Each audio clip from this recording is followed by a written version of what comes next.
I have a public service announcement for you right now. Clip art is old. Get over it.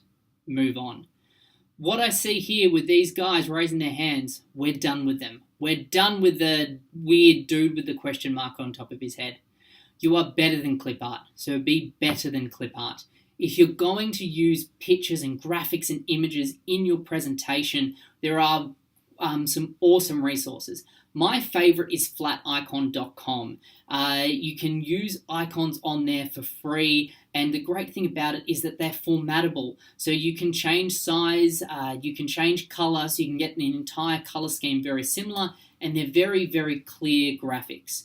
Other things you might use is you might start building your own, using anything in terms of the graphs or the smart art as well. Please, please don't use clip art. Please don't use bad stock images either. There's so much great stuff out there that's going to suit your presentation, so make it as professional as possible. Look at this slide. Hopefully it annoys you as much as it annoys me, because already I'm looking at the shapes here, and my eyes are going everywhere, and my brain is going everywhere. I'm focusing in right at the bottom where it says align center. I know that's at the bottom, but for some reason, with it sticking out, that's where I want to look. If you don't align your work, this is what happens. People's eyes drift and move and find those inconsistencies. Align and evenly space your objects and shapes wherever you can. If your work's aligned, it stops the reader's eye wandering and focusing on the wrong information and allows you to scope your presentation. And look at the differences between the left and right list here. We have here clearly one list that is aligned, very, very clear. The spacing between them is exactly perfect, and the other one is all over the place. So what I've used to be able to do this is on the ribbon, I've clicked our object button, gone down to align, and there's a lot of different options there. So there's align left, which once you click on your shapes, it aligns everything to the left. Distribute vertically, it evenly spaces your selected shapes. Align middle, it centers your objects so they are even horizontally, or align center, it either centers something in the center of the page or it centers two shapes together. So jump onto PowerPoint now and have a play with these buttons.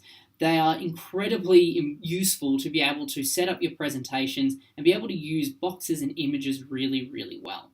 The other thing you should be looking at doing with your slides is structuring them to help guide readers' eyes, to help you really focus on your messages. So I've got here on this slide using lines and boxes. So use the lines and boxes to structure different parts of the slide to guide the reader's eye to where you want it.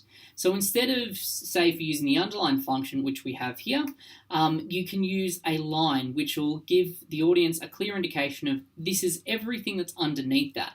It's incredibly important when you've got multiple parts of texts.